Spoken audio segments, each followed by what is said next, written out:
तो मैं ए एक्सरसाइज का क्वेश्चन बच गया हो तो लिख दो फटाफट नंबर।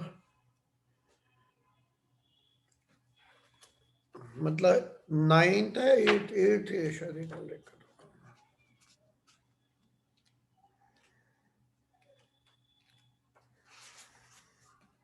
8 है का कोई क्वेश्चन बच गया हो न्यूमेरिकल वगैरह तो लिख दो नंबर।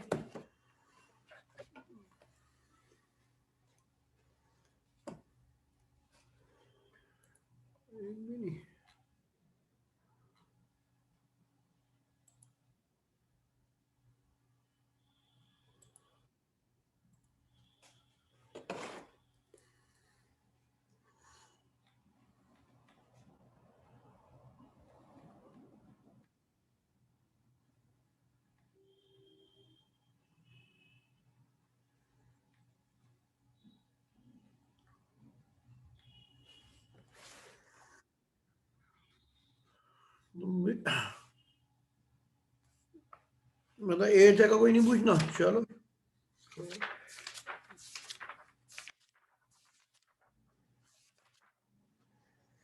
क्वेश्चन नंबर 6 से 10 तक कोई पूछना हो तो नंबर लिखो, 6 से 10। किए नहीं है सारे आपने। 6 से 10 कोई भी नहीं। 6 से 13 एक बच्चे ने लिख दिया, चलो।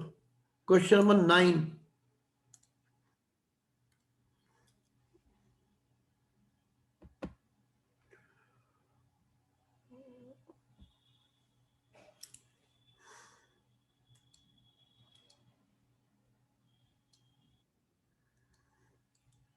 क्वेश्चन नंबर 9, इसमें दिया है 3 resistance each of 2 ohm are connected together so that total resistance, मतलब 3 रेजिस्टेंस दिए हुए हैं, 2 ओम, 2 ओम एंड 2 ओम के। ठीक, तो मान लो इन तीनों को तुमने सीरीज में कनेक्ट किया तो हो जाएगा 6 ओम। ये मान लो तीनों को कनेक्ट कर दिया सीरीज कॉम्बिनेशन में, हमारी मर्जी है कैसे कनेक्ट करें वो पूछा है उसने। तो तीनों को एरियम ने और लेके आना है, हमें 3 ओम लाना है। तो 2 ओम का ये, 2 ओम का ये, 2 ओम का ये, they are connected in series then resistance is 6 ohm. तो गलत हो जाएगा। अच्छा, ये मान लो तीनों को पैरेलल में लगा दिया तो जो इनका रेजिस्टेंस आएगा वो भी नहीं आएगा, है ना, क्योंकि सबसे छोटे वाले से भी कम होता है तो 2 से भी कम हो जाएगा। तो ये 2/3 आ जाएगा, है ना। 2 2 2 तो 1/2 प्लस 1/2 प्लस 1/2, 2 एलसीएम, तो 3/2, फिर उसका उल्टा हो गया 2/3। ठीक है, तो ये भी नहीं आएगा, सीरीज नहीं हो सकता, पैरेलल नहीं हो सकता। फिर डेफिनेटली हम ये कर सकते हैं कि ऐसे लगा दें, 2 को हमने लगा दिया पैरेलल में, 1 को लगा दिया सीरीज में, है ना। और तरीके से भी करके देख सकते हो, किसका कितना आएगा वो तय करना पड़ेगा, ऐसे कोई जादू नहीं डायरेक्ट आ जाए। बस एक बात पता है कि 3 ओम लाना है। ठीक है, 3 ओम लाने के लिए 1 2 तो सीरीज में आएगा ही आएगा, नहीं तो आएगा ही नहीं, है ना। तो ये 2 हो गया, ये 2 हो गया और ये 2 हो गया। अब इक्विवेलेंट रेजिस्टेंस निकाल लो, इन 2 2 का मिला के हो जाएगा 1, और ये जो है इसका हो जाएगा 2, तो आंसर आ जाएगा 3 ओम। ये हो जाएगा। तो एक क्वेश्चन किसी बच्चे ने पूछा था, उसका आंसर हुआ 9th।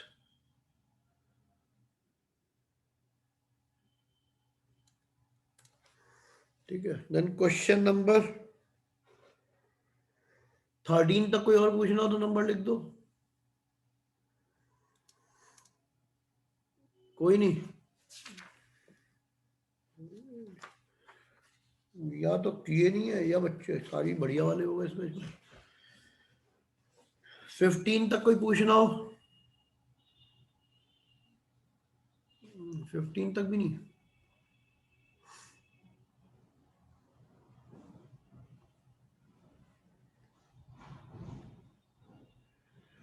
हम्म, 11, चलो। क्वेश्चन नंबर 11, पता थोड़ा चलेगा किसने पूछा है, 9th किसने पूछा था क्या पता किसी को। क्वेश्चन नंबर 11 पूछा किसी ने, जल्दी से अगला छाड़ के रखना भाई। A combination consists of three resistance in series. A combination consists of three resistance in series and four similar set are connected in parallel. If resistance of each resistor is 2 ohm, तो मतलब ये हो गया, ये एक, फिर ये दूसरा और ये तीसरा, ऐसे कह रहा है 2 ओम, 2 ओम और ये भी 2 ओम, ठीक है। A combination consist of three resistance in series, फिर आगे लिया है four similar set, four similar set का मतलब चार ऐसे और,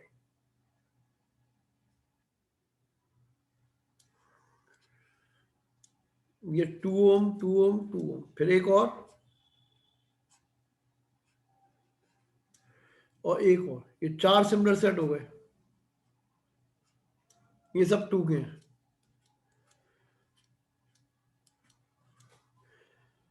ऐसे find the resistance of the combination, तो अब तो आसान बात है, डायग्राम बनाने में दिक्कत थी। अब ये तीनों किसमें, सीरीज कॉम्बिनेशन, तो ये आ जाएगा दिस इक्वल टू, ऐसे बन जाएगा 6 ओम हो गया,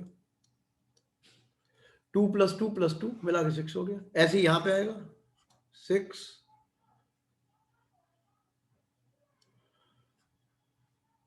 ये भी 6 हो गया, ये भी 6 हो गया, ये भी 6 हो गया। फिर ये चारों पैरेलल में है तो फॉर्मूला लगा दो, 1/r is equal to 1/6 plus 1/6 plus 1/6 plus 1/6, तो 1/r is equal to LCM आएगा 6, ऊपर हो जाएगा 4, सो आंसर हो जाएगा r इज इक्वल टू 6/4, यानी कि 1.5 ओम आ जाएगा। देख ये हो गया 11, देन एक ने पूछा है 18,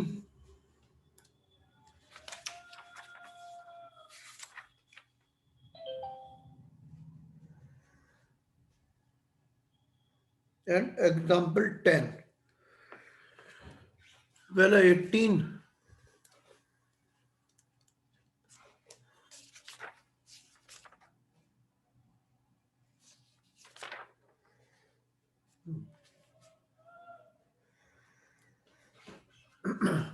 वाले में ये लिया हुआ है कि एक मान लो रेक्टेंगल टाइप का बना हुआ है, ऐसे बनाया हुआ है इसमें, और यहाँ पे रेजिस्टेंस लगे हुए हैं, ये 2 ओम का एक रेजिस्टेंस दिया हुआ है ना, यहाँ भी एक 2 ओम का रेजिस्टेंस लगाया हुआ है, यहाँ भी 2 ओम का है और यहाँ भी 2 ओम का है, ये 2 ओम के रेजिस्टेंस लगे हुए हैं, ठीक है। एंड नाम दिया हुआ है A B C and D. अब पहला पार्ट, ए पार्ट, उसने कहा बिटवीन ए एंड बी, तो ये ए हो गया और ये बी हो गया, ठीक है, ए एंड बी ये आ गया। अब यहां से करंट जाएगा तो यहाँ के डिवाइड हो गया, तो कई बार समझा दिया, यहाँ पे क्या होगा, एक जैसा करंट है इन सब में, इन सब में, तो ये 2, ये 2 और ये 2 है ना। ऐसा कोई फॉर्मूला नहीं है कि इधर एक लगाओ इधर 3 लगे हो तो हम फॉर्मूला अप्लाई कर दें, एक एक पे फॉर्मूला है, 1 1 पे फॉर्मूला है, बाकी कोई फॉर्मूला हम पे है ही नहीं, ठीक है। तो ये नहीं हो सकता है 3 लगेंगे तुम फॉर्मूला अप्लाई कर दो। तो सबसे पहला काम, यहां से करंट गया, कुछ इधर गया कुछ ऊपर गया, तो ऊपर वाला जो पार्ट है ये पूरा, इसमें कोई करंट का डिवीजन नहीं हो रहा, नो डिवीजन, तो ये सीरीज कॉम्बिनेशन हो गया, ठीक है। तो ये इक्वलेंट टू हो जाएगा,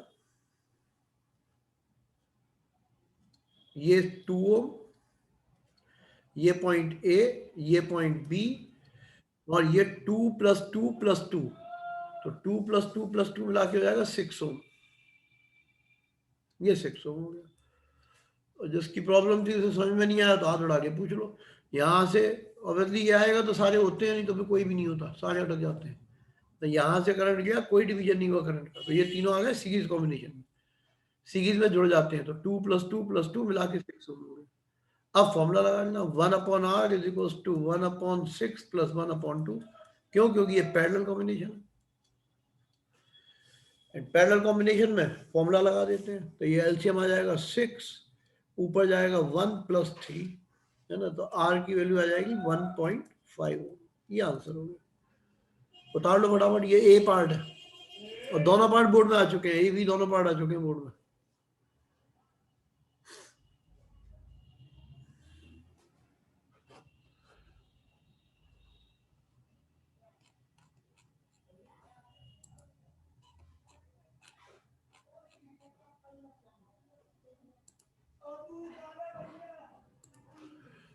अब इसमें ए हटा दे रहा हूँ, ठीक है। इसी डायग्राम में दूसरा करता हूँ सॉल्व, उतार लिया होगा इतनी देर में तो हमने।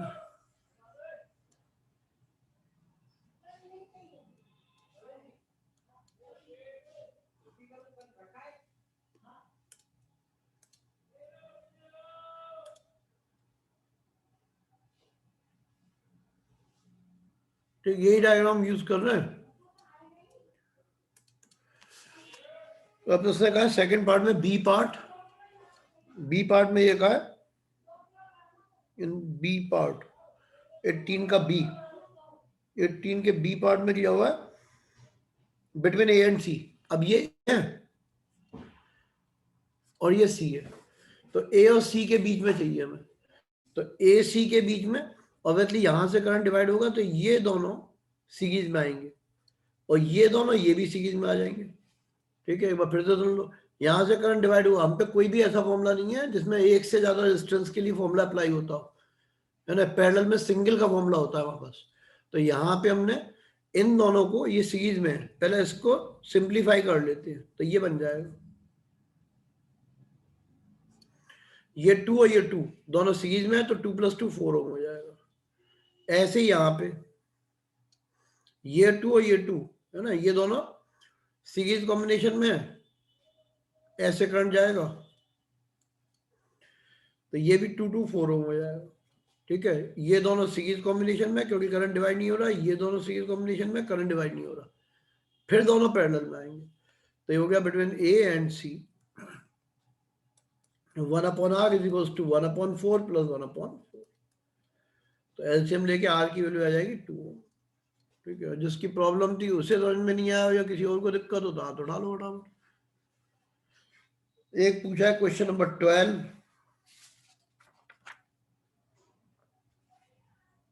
12 तो आसान टाइप का ही दिख रहा है। क्वेश्चन नंबर 12,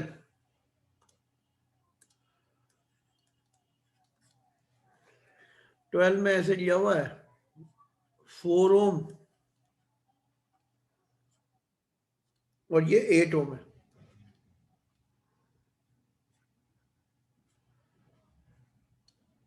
ये x है और ये 5 है।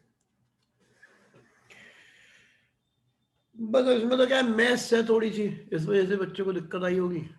मैथ्स कमजोर होती है तो दिक्कत करता है ये सब। इसका इक्विवेलेंट रेजिस्टेंस दिया हुआ है, तो वो कितना है 4 ओम,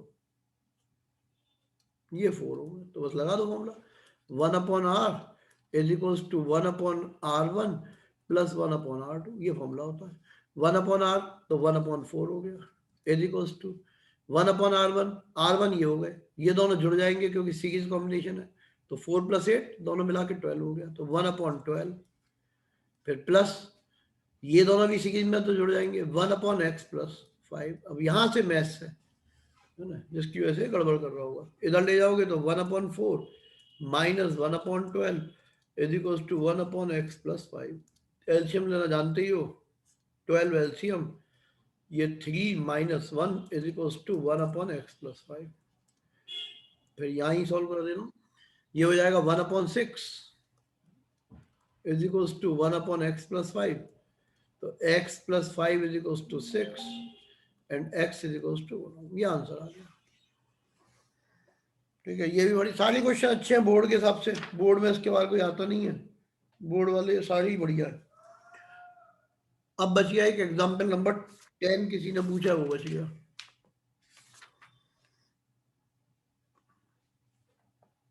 एग्जाम्पल नंबर 10,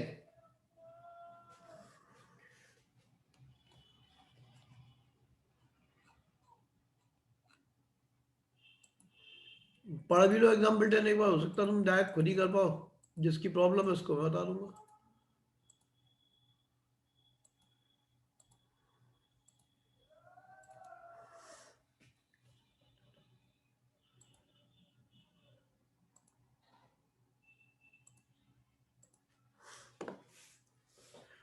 एग्जाम्पल 10, क्वेश्चन जरूर पढ़ लिया करो तो समझ में नहीं आता। ये दिया हुआ है, एक डायग्राम बनाया हुआ है इस तरह से,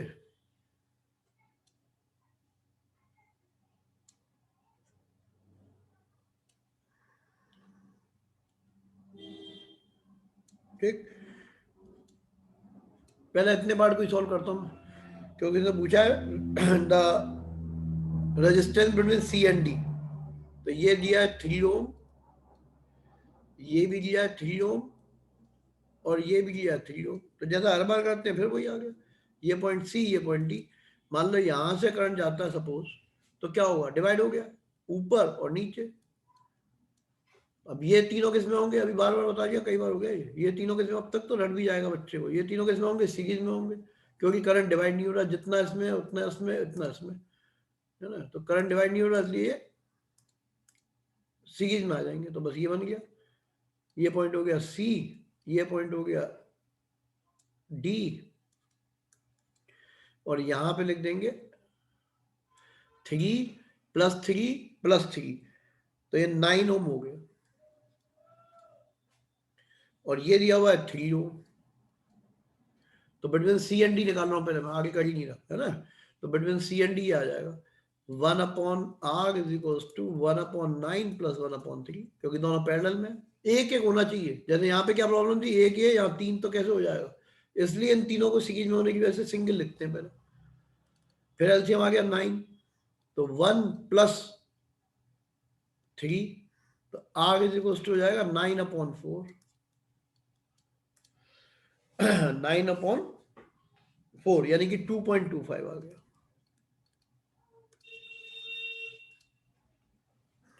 ठीक है, बिटवीन सी एंड डी पता चल गया, पहला पार्ट खत्म हो गया, पार्ट ए ये कंप्लीट हो गया। यहां तक का दिक्कत है तो फिर पूछो। ये तीनों सीरीज में, क्योंकि करंट डिवाइड नहीं होता। फिर 3 + 3 + 3 9 आ गया, 9 और 3 दोनों सीरीज में हो गए। अब इसका अगला पार्ट, इसका अगले पार्ट में सब कुछ इतना तो होना ही होना था। इसके आगे यहाँ और कुछ दिया, वो भी जोड़ देता हूं। ये था ए बी, और ये दिया 3 ओम का है, ये भी, ये बोर्ड में आ चुका है, ध्यान रखना, ये भी 3 ओम का है। तो अब क्या करेंगे, यहां पे भी लगा देता हूं मैं,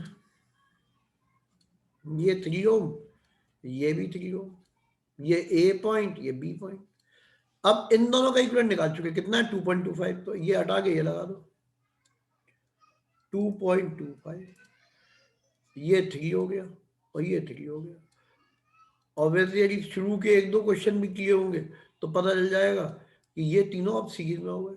ऊपर भी किया था ये काम, क्योंकि करंट एक जैसा है तो सीरीज में हो गए, तीनों को जोड़ लो, आंसर आ गया 8.25 आंसर हो गया। ठीक है, तो ये हो जाएगा r = 8.25।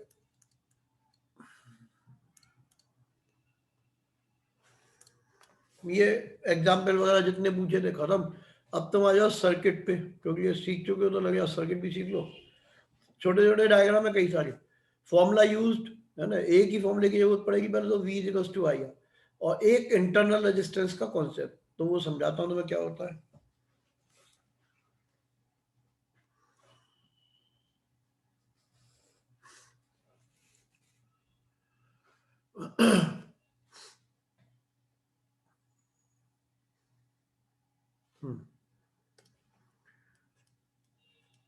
हेडिंग डाल देना internal resistance.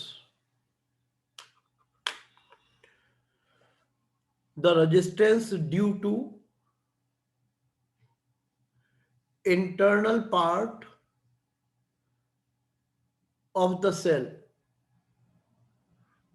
like electrodes, electrolyte, container, etc. ठीक है, फिर से सुन लो, internal resistance is due to internal parts of the cell और बैटरी। बैटरी के जो इंटरनल पार्ट होते हैं उनकी वजह से होता है इंटरनल रेजिस्टेंस। ठीक, क्या क्या इन्वॉल्व हो सकते हैं उसमें, बैटरी में इलेक्ट्रोड्स होते हैं वो इन्वॉल्व होते हैं, इलेक्ट्रोलाइट होता है वो इन्वॉल्व होता है, ठीक है ना, एंड कंटेनर जिसमें वो बना हुआ है, रखा हुआ है, वो यूज होता है ना। तो इन सब की वजह से जो रेजिस्टेंस होगा उसका नाम होगा इंटरनल रेजिस्टेंस। ये तो डेफिनेशन है। It is represented by small R generally, इसको जनरली स्मॉल आर से रिप्रेजेंट कर देते हैं, ठीक है। And due to internal resistance potential drop inside the cell, due to internal resistance potential drop inside the cell, and energy waste, ठीक है। Energy waste हो जाएगी, किस में वेस्ट हो जाएगी? इंटरनल रेजिस्टेंस की वजह से वेस्ट हो जाएगी, है ना। तो जो एनर्जी है उसका लॉस होगा, लॉस ऑफ एनर्जी होता है, लॉस ऑफ पोटेंशियल डिफरेंस होता है, किसकी वजह से? इंटरनल पार्ट की वजह से। अब फाइनली इतनी बातें सीखनी है, समझनी है तुम्हें। पहली बात, इंटरनल रेजिस्टेंस की डेफिनेशन, डेफिनेशन ये है, the resistance due to internal part of a cell or battery is known as internal resistance. फिर दूसरा बात, internal resistance is due to internal part like electrode, electrolytes, container, etc. इनकी वजह से होता है। Due to internal resistance energy is wasted, है ना, एनर्जी वेस्ट होती है। Due to internal resistance potential drop inside the cell, ठीक। इतने पॉइंट तो ये हुए। मेरे ख्याल में अभी लिखने की तो कोई जरूरत है नहीं कुछ भी। पढ़कर भैया वो क्वेश्चन तुमसे हो जाए तो मुझे ही बता देना। व्हाट्सएप पे तुमने एक क्वेश्चन भेजा था, क्वेश्चनों की कोई लिमिट नहीं है। मुझे नहीं लगता वो किसी 10th के मेथड से हो पाए, ठीक है ना। क्वेश्चन भेजा था लेकिन किसी फालतू जगह का भेजा, जो कि 11th 12th में कहीं एग्जाम में आया होगा, उसको भेज दिया तुमने, है ना। कुछ क्वेश्चन का डिजाइन ऐसा है, और तुम्हारे बूते की बात है नहीं कि तुम उसे समझ पाओ, क्योंकि उसके लिए तुम्हें पहले कम से कम 3 चैप्टर पढ़ने पड़ेंगे 12th क्लास के, तब जाके कई बात तुम्हें थोड़ी बहुत हो सकता है समझ में आए।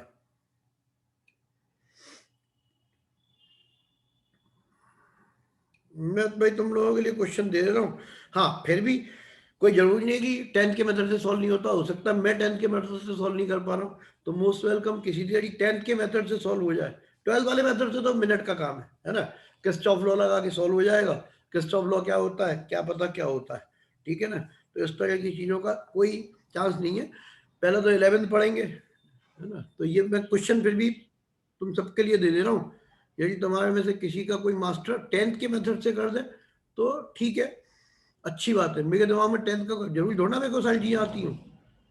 ये 2 ओम, बट फिर भी यदि 10th के मेथड से हो जाता है तो मास्टर को थोड़ा अच्छा ही होना चाहिए, तभी कर पाएगा। 12th का कोई मेथड यूज नहीं होना चाहिए, ठीक है ना। 12th के मेथड से तो मिनट का काम है। कुछ इस डिजाइन का क्वेश्चन भेजा है बच्चे ने,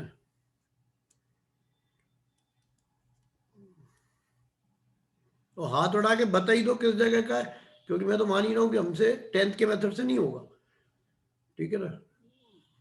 लेकिन किसी और से हो जाए तो भैया देखते हैं, एक नई चीज सीखने को मिलेगी।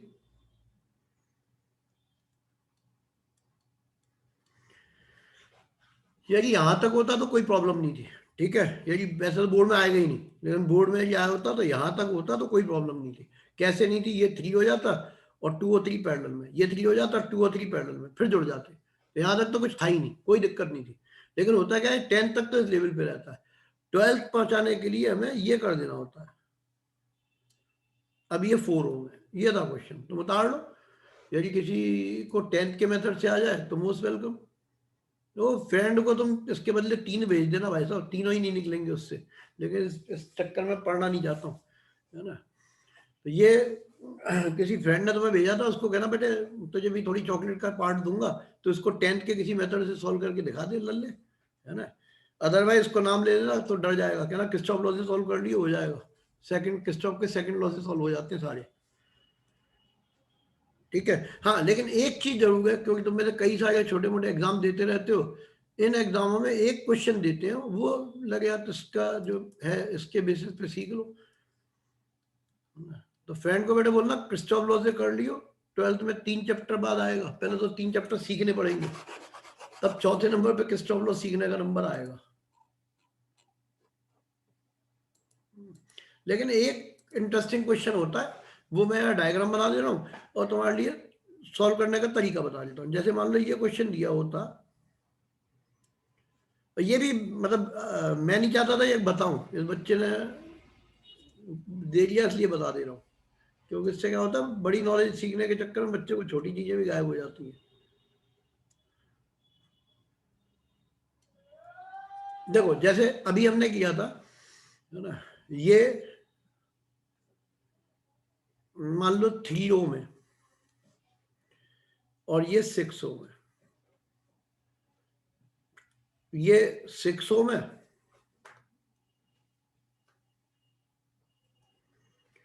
और यहां पे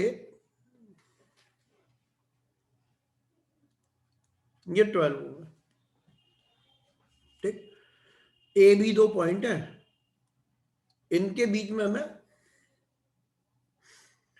रेजिस्टेंस निकालना है। ऐसे तो सीधे हो ही जाता, अब इसमें ये जोड़ दिया,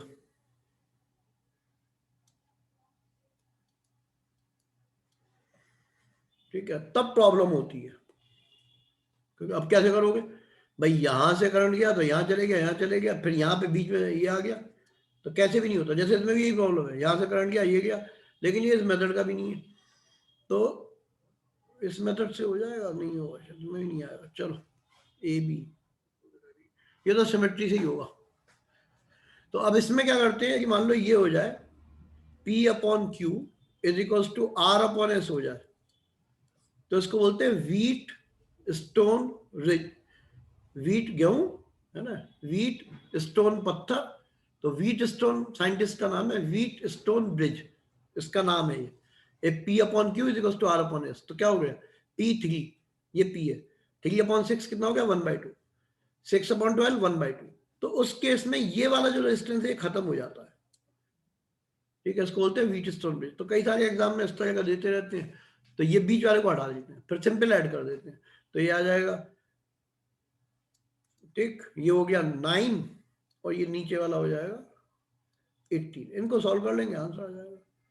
लेकिन कंडीशन अप्लाइड है, मान लो मैं इसको 8 कर दूं, हाँ, अब इस मेथड से नहीं होगा, तो वही कहानी यहाँ पे। फिर कैसे होगा, फिर किरचॉफ लॉ से होते हैं। तो किरचॉफ लॉ क्या होता है, बस नाम बता दिया है, कुछ होता है 12th की बुक में ढूंढ लेना, मिल जाएगा आराम से। तो यदि कर दूंगा तो नहीं होगा, केवल तभी हो सकता है जबकि P upon Q is equal to R upon S के बराबर हो। तो पढ़कर भैया को अपने क्वेश्चन का जवाब मिल गया होगा। इसको ये बच्चे और तुम सब मिलकर सॉल्व करके लाओगे by the 10th method only, है ना। तो 10th के मेथड से हुआ तो हाईली अप्रिसिएबल है, हम भी एक नई चीज सीख लेंगे, सीखने में अच्छा लगता है। वैसे हो जाता है, वैसे तो चिट्टी और क्वेश्चन है, ज्यादा सा क्वेश्चन है, पिंगी, है ना, लेकिन वैसे सॉल्व नहीं हो पाएगा, ये बात थी। ठीक, ये जरूर सीख लेना, क्योंकि ये किसी भी कंपटीशन में आ जाता है, जो छोटे मोटे एग्जाम देते रहते हो ना, उसमें व्हीट स्टोन ब्रिज क्या होता है उसको पूछ लेते हैं, और कुछ पूछेंगे नहीं, क्योंकि उन्हें भी मालूम है किरचॉफ लॉ डिफिकल्ट होता है, तो कम जगह आता है। और ये क्यों देते हैं, जैसे मान लो फिटजी वाले का एग्जाम हुआ, उसने ये दे दिया, उसे मालूम है बच्चा कर ही नहीं पाएगा, तो स्कॉलरशिप कम देनी पड़ेगी, इसलिए ऐसा करते हैं, बाकी कुछ नहीं है। 10th तक के क्वेश्चन देंगे तो हम तो दावा ही करते हैं, हमारे बैच के बच्चे तो कोई भी क्वेश्चन चटका सकते हैं, इन्हें कौन रोक लेगा, है ना। लेकिन वो देते ही नहीं है 10th के, 12th के देते हैं, फिर क्या करें। तो ये क्वेश्चन होगा तो नहीं हो पाएगा। चलो, इंटरनल रेजिस्टेंस की बात चल रही थी, ये 5 मिनट में बच्चे के नाम लिख लेना।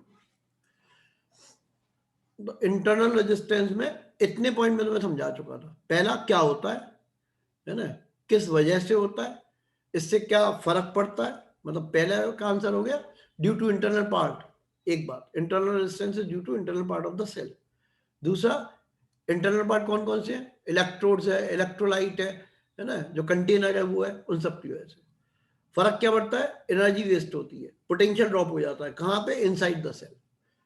और किन फैक्टर्स के ऊपर डिपेंड करता है नेचर ऑफ इलेक्ट्रोलाइट, ये लिख लो। पहले तो इंटरनल रेजिस्टेंस क्या होता है वो सब बातें हो गई। अब देखो two factors on which internal resistance depends.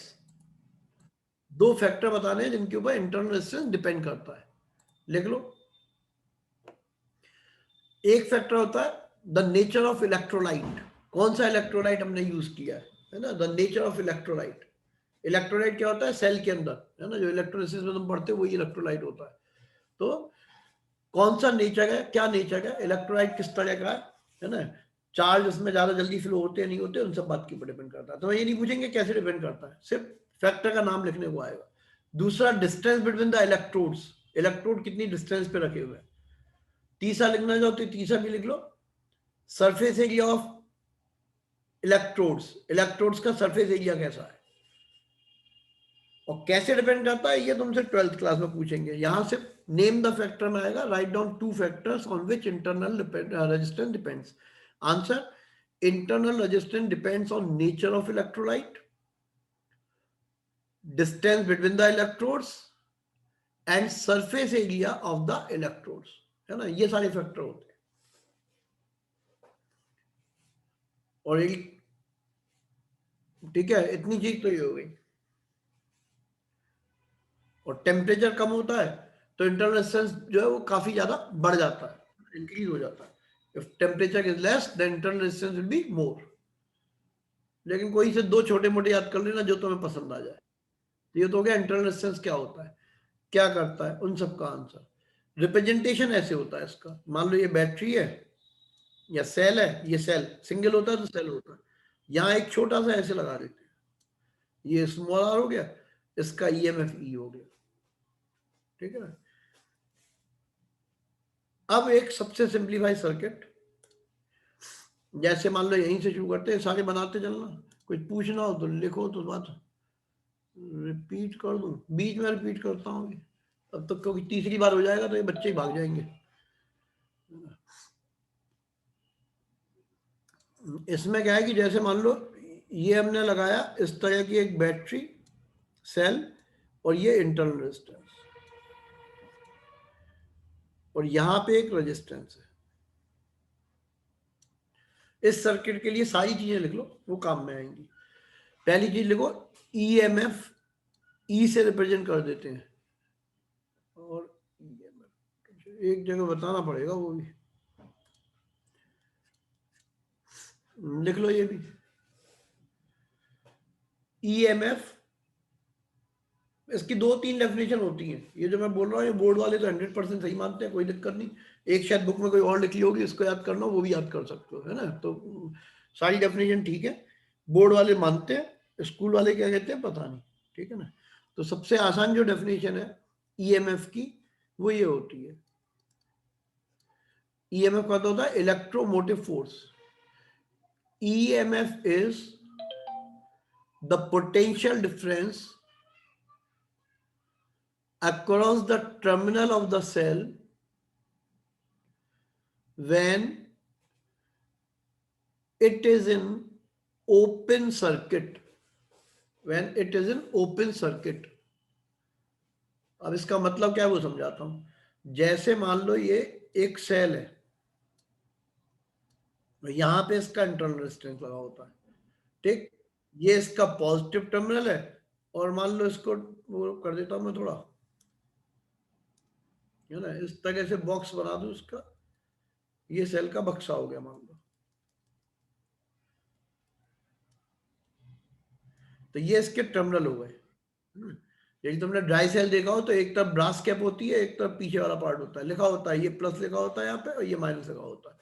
नहीं तो आज घर जाके भी देख लेना, रिमोट में से निकाल के सेल देख लेना, एक तरफ प्लस एक तरफ माइनस लिखा होगा। अब यदि मान लो हम इसके अक्रॉस एक वोल्ट मीटर लगा दें, चाहो तो एग्जाम में डायग्राम में ला लेना, है ना। तो जो इसकी रीडिंग होगी, है ना, potential difference by this volt meter is EMF, है ना। Del V is equal to होता है ई, ईएमएफ होता है। अंग्रेजी में कैसे लिखोगे फिर से सुन लो, है ना। EMF is defined as the potential difference across the terminals of a cell or battery when it is not in use। Current कितना है, 0, काम में नहीं लेगा, रखा हुआ है। इसमें कोई दिक्कत हो, क्योंकि पिछली बार मुझे ध्यान है बाद में भी बड़ी परेशानी में आते हो तुम, इसमें दिक्कत हो यही पूछ लो, है ना, जिससे कि परेशानी कम रहेगी तुम्हें भी मुझे भी। तो ईएमएफ का मतलब क्या होता है, वैसे तो क्या है डेफिनेशन नहीं याद नहीं करोगे तो काम कैसे चलेगा, तो तुम्हें याद करना पड़ेगा कि EMF means terminal voltage. Terminal का मतलब ये टर्मिनल है, एक पॉजिटिव टर्मिनल एक negative terminal, terminal voltage across the cell when it is not in used, इसी को बोल देते हैं ओपन सर्किट। ये नाम याद कर लेना, ठीक है ना, ओपन सर्किट।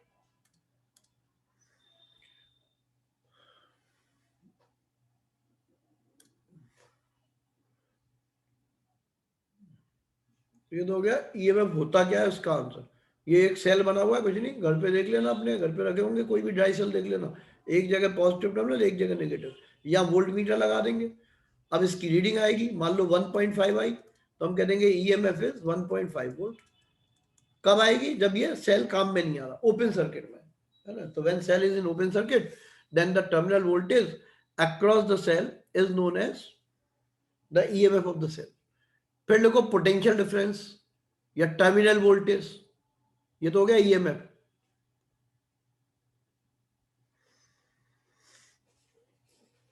इसी में है कि मान लो क्लोज सर्किट हो जाए, है ना, लिख लो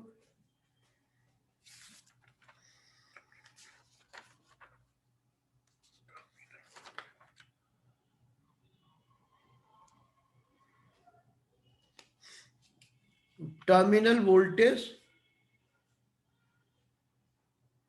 ठीक है, terminal voltage is the potential difference across the terminals of the cell when it is in closed circuit। closed circuit मतलब current is drawn। मतलब क्या हुआ, जैसे ये वही डायग्राम, ये ई था ईएमएफ इसका, ये इंटरनल रेजिस्टेंस हो गया, और यहाँ पे एक एक्सटर्नल रेजिस्टेंस लगाया आर, इस बार रेजिस्टेंस लगा हुआ है, लोड लगा हुआ है। लोड का मतलब होता है बल्ब, ट्यूबलाइट, जितनी भी चीजें तुम्हारे घर में, जितनी भी चीजें तुम्हारे घर के अंदर है ना, वो सारे के सारे लोड होती हैं जो इलेक्ट्रिक करंट से चलती हैं, है ना। एनी एप्लायंस जो इलेक्ट्रिक करंट से चलेगा उसी को लोड बोल सकते हो। तो यहाँ हमने लोड लगा दिया, लोड का मतलब बल्ब, ट्यूबलाइट, एसी, गीजर, है ना, जो कुछ भी चला सकते हो बिजली से, वो सारी चीजें। खुद को छोड़ देना, खुद भी चलते हो बिजली से, तो कहीं खुद को लगा के बैठ जाओगे मैं ही लोड हूँ, है ना। जब करंट पास होता है तो आदमी भी दौड़ता है। तो जितने भी इलेक्ट्रिकल अप्लायंसेज हैं वो सारे के सारे लोड होते हैं, और यदि तुमने लगा ही दिया आदमी को तो वो भी लोड का काम करेगा, ठीक है ना। तो जिसमें से करंट पास होगा और वो करंट को ऑब्स्ट्रैक्ट करेगा, उसी को लोड बोलते हैं, जो करंट को ऑब्स्ट्रैक्ट करता है, रोकता है। तो यहाँ पे हमने एक लोड लगा दिया जिसका रेजिस्टेंस आ गए, इसका स्मॉल आ गया, तो अब इसमें से करंट आएगा, करंट ड्रॉ होगा, इसको बोलते हैं क्लोज्ड सर्किट।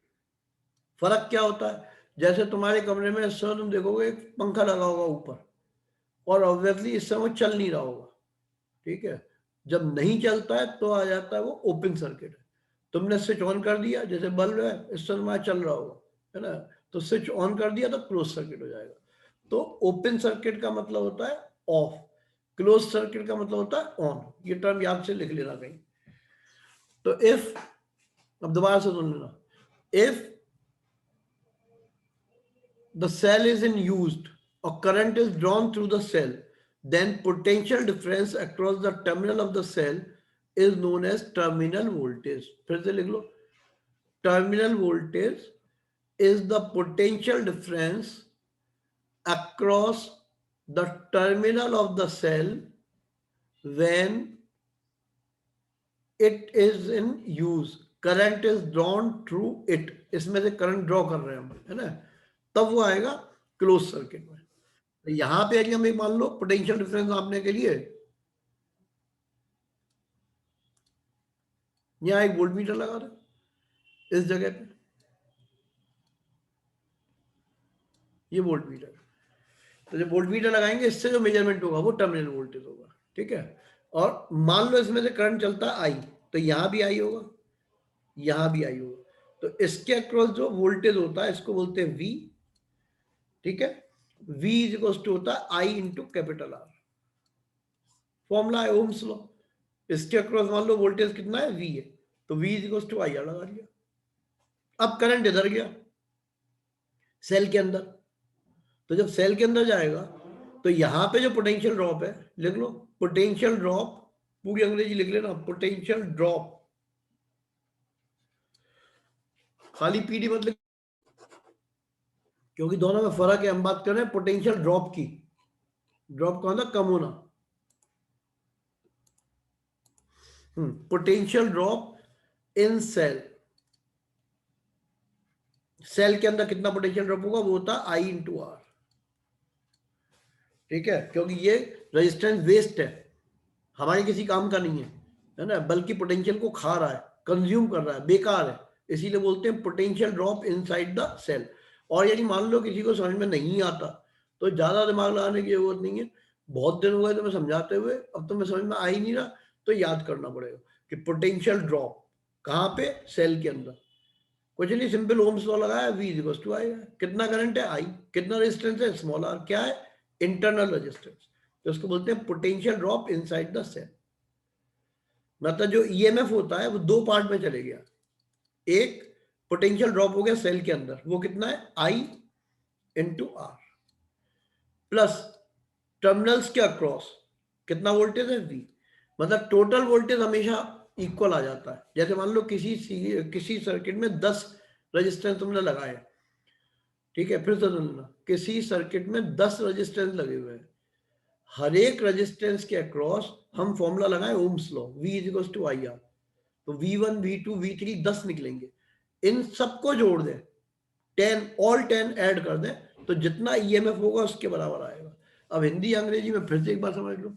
यदि मान लो किसी सर्किट में 5 जगह रेजिस्टेंस लगा हुआ है, ठीक है, तो पांचों के अक्रॉस जो हम पोटेंशियल निकालेंगे अलग अलग, उन सबका टोटल कर दें तो हमेशा ईएमएफ के बराबर आता है। मतलब जो सेल का ईएमएफ है ये सबको पोटेंशियल डिफरेंस प्रोवाइड करता है, जितने भी रेजिस्टेंस हो, तो ये सबका टोटल के बराबर आता है। तो ई क्या हो गया, कितना इस वाले ने लिया, ये आ गया। इसने कितना लिया, V, क्योंकि V इक्वल टू आई आ गया, तो ये आ गया, दोनों को जोड़ दिया। तो ये फॉर्मूला बनता है terminal voltage V equal to E minus I R. ये उतार लो, चाहे तो डायरेक्ट याद कर लेना। Terminal voltage V is equal to E minus I are.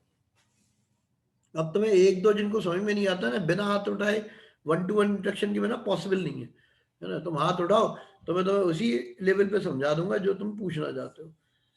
और नहीं तो एक बार फाइनली ये है, समझ में आए नहीं आए, इतना तो याद रखना ही पड़ेगा। सेल के अंदर पोटेंशियल ड्रॉप होता है। क्यों ड्रॉप होता है, क्योंकि ये इंटरनल पार्ट का रेजिस्टेंस है। ड्रॉप क्यों बोलते हैं, क्योंकि ये वेस्टेज है, हमारी किसी काम का नहीं है, इसलिए इसको ड्रॉप बोलते हैं। तो V is equal to I R फॉर्मूले से पोटेंशियल ड्रॉप जो होगा वो I करंट इंटू आर होगा। ये potential drop inside the cell हो गया। बाहर जो रेजिस्टेंस होता है इसके अक्रॉस जो वोल्टेज होता है इसको बोलते हैं टर्मिनल वोल्टेज, है ना, potential difference across the terminal. अब ये कितना होगा, टर्मिनल वोल्टेज का फॉर्मूला होता है V is equal to I R. I क्या है, करंट है, वो एक जैसा है, सीरीज सर्किट है इसलिए, और आर इसका रेजिस्टेंस। ये टर्मिनल वोल्टेज हो गया। अब ईएमएफ जो होता है वो सबको पोटेंशियल डिफरेंस प्रोवाइड करता है। तो इसको कितना दिया, I इंटू आर। इसको कितना दिया, I इंटू कैपिटल आर। उसकी जगह हमने V लिख दिया, चाहे तो ऐसे भी लिख सकते थे, I into small R plus I into capital R. फिर I इंटू कैपिटल आर क्या है, वो V है, इसलिए ऐसा लिख दिया। तो ये फॉर्मूला हो गया terminal voltage V is equal to E minus I R. ठीक। अब जैसे मान लो ये क्वेश्चन दिया है तुमने, ईएमएफ दिया है 1.5 वोल्ट, लिख लो ईएमएफ इज 1.5 वोल्ट। ये 0.5 ओम का इंटरनल रेजिस्टेंस है और ये 2.5 ओम का एक रेजिस्टेंस है। क्वेश्चन लिख लो, find the potential drop inside the cell and current through the circuit. ठीक है, potential drop inside the cell कितना हुआ, करंट थ्रू द सर्किट कितना है, और टर्मिनल वोल्टेज भी निकाल दो, तीनों पार्ट निकाल दो, and the terminal voltage.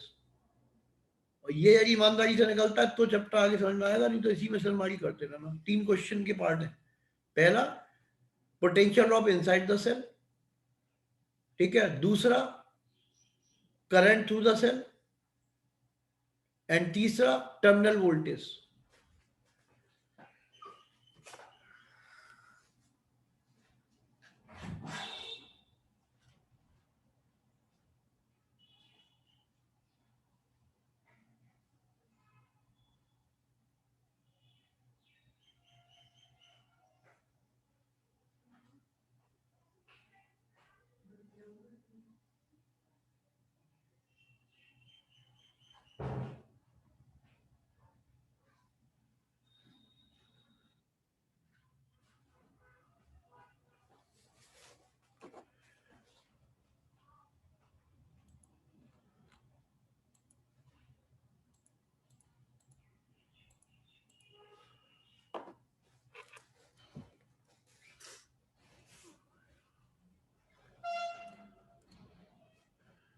Current एक बच्चा ने लिखा है, बिल्कुल ठीक।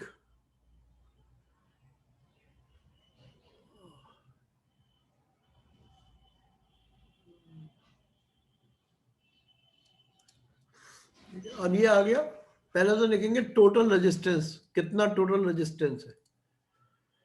यहां से करंट चलेगा ऐसे आई, तो यहां से भी करंट आई होगा, इसमें से भी आई होगा, इसमें से भी आई होगा, थ्रू आउट एक जैसा करंट होता है। क्यों? क्योंकि सीरीज सर्किट है ये।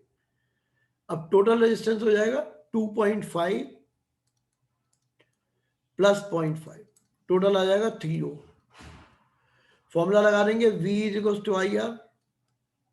टोटल कितना ईएमएफ, टोटल रेजिस्टेंस लेंगे तो टोटल ईएमएफ लेते हैं 1.5, करंट मालूम करना है R3, तो I इज इक्वल टू आ जाएगा 0.5 एम्पियर, ये आ गया। फिर पोटेंशियल ड्रॉप, अब पोटेंशियल ड्रॉप का फॉर्मूला होता है I into small R. I कितना है 0.5 है, एंड स्मॉल आर कितना है वो यहां लगा है 0.5, तो आंसर हो जाएगा 0.25 वोल्ट। ठीक है। अब तीसरा पार्ट डायरेक्ट भी निकाल सकते हो, टर्मिनल वोल्टेज होता है V, I into capital are. कितना करंट है 0.5, ये कितना है 2.5, मल्टीप्लाई करोगे तो वही आ जाएगा 1.25 वोल्ट। चाहे तो इससे निकाल दो, इससे भी यही आएगा, V is equal to E minus I R, दोनों से एक ही आता है। E कितना है 1.5 माइनस 0.25, चाहे किसी भी मेथड से करो आंसर एक ही आएगा। ठीक, अब इसमें कुछ पूछना तो फटाफट बोलो जल्दी, फिर थोड़ी देर बाद कोई फायदा नहीं होगा पूछने का। नहीं तो अब तुम एक बुक का क्वेश्चन पहले छोटा वाला करो, क्योंकि मैं दूंगा तो बैठता है नहीं मामला। जिनको सारे आते हो तो इंतजार करो थोड़ा।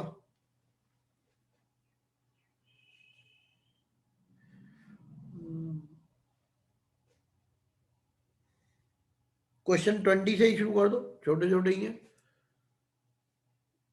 20 कर लो पहले, मैं 20 सॉल्व कर दूंगा साथ के साथ ही।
क्वेश्चन नंबर 20,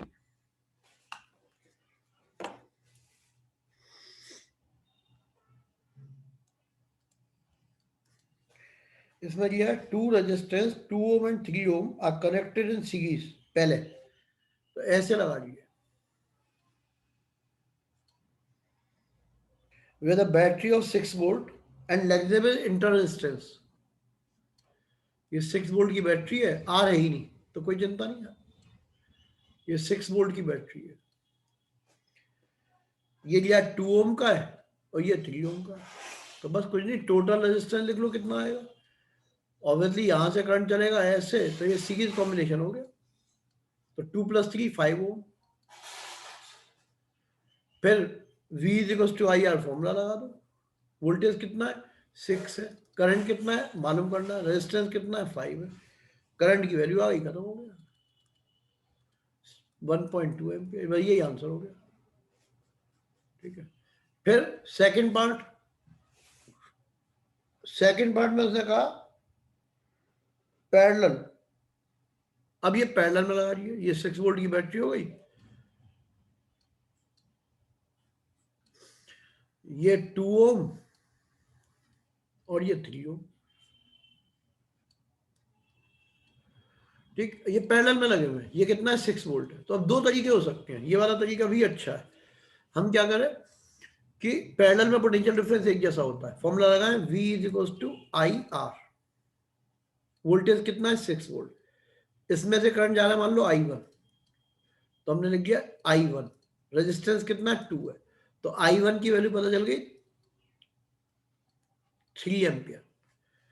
ठीक है, इसमें से करंट जा रहा है 3 एम्पियर। क्यों जा रहा है, क्योंकि V is equal to I R formula लगा लिया।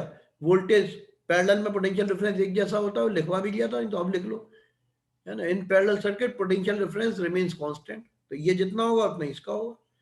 फिर आ जाओ दोबारा इसके लिए, इसमें से करंट I2 है, V is equal to I R, फिर फॉर्मूला। वोल्टेज कितना है 6 वोल्ट, क्यों, क्योंकि पैरेलल में इसके अक्रॉस 6 अक्रॉस भी 6 होगा। करंट कितना है I2 है, रेजिस्टेंस 3 है, तो I2 कितना आ गया 2 एम्पियर आ गया। ये 3 एम्पियर है, एक मिनट, ये 2 एम्पियर है, ये 3 एम्पियर है, तो टोटल करंट कितना होगा 5 एम्पियर। 5 एम्पियर का करंट 3 इसमें चलेगा 2 इसमें चलेगा, इतना तो जानते हो। यहाँ पे मान लो करंट है 7 एम्पियर, इसमें चले गया 2 एम्पियर, तो इसमें बचा जाएगा 5 एम्पियर। क्यों, क्योंकि टोटल 7 आना चाहिए, है ना। तो ये दूसरा पार्ट हो गया 20। अब इसमें हाथ उठाओ फिर दोबारा, बिना हाथ उठाए कुछ समझ में नहीं आएगा। वैसे या तो समझ में आ गया तो कोई बात ही नहीं है, खत्म किस्सा। और नहीं आया तो हाथ उठाओ। ये पहले पहले अनसॉल्व कर लेना, ठीक है ना, सारे हो जाएंगे करीब करीब। इसमें टाइम लगेगा, प्रॉब्लम भी बहुत आएंगी। फिर उसके बाद जब ये हो जाए तो कोशिश करना सॉल्व एग्जाम्पल भी कर लो, क्योंकि सॉल्व डिफिकल्ट ज़्यादा है, अनसॉल्व वाले आसान है। कल खत्म हो पाएगा ये वाला पार्ट तो। अब फटाफट पूछो इसमें से क्या क्या जो पढ़ा है, इसमें से जो जो पूछना फटाफट पूछ दो। सेकंड पार्ट में ये लिया भाई,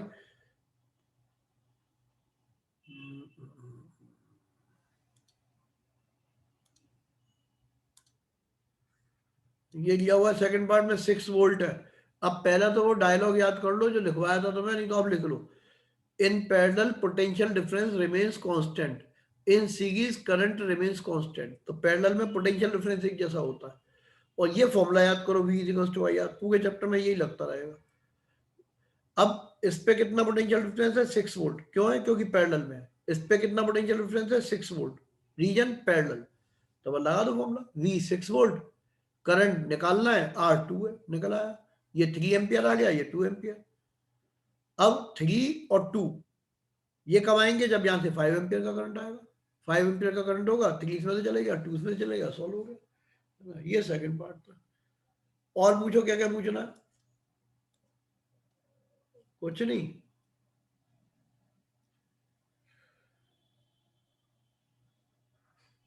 नहीं तो कोई बात नहीं, क्वेश्चन कर लेना इसके सारे जितने भी हैं।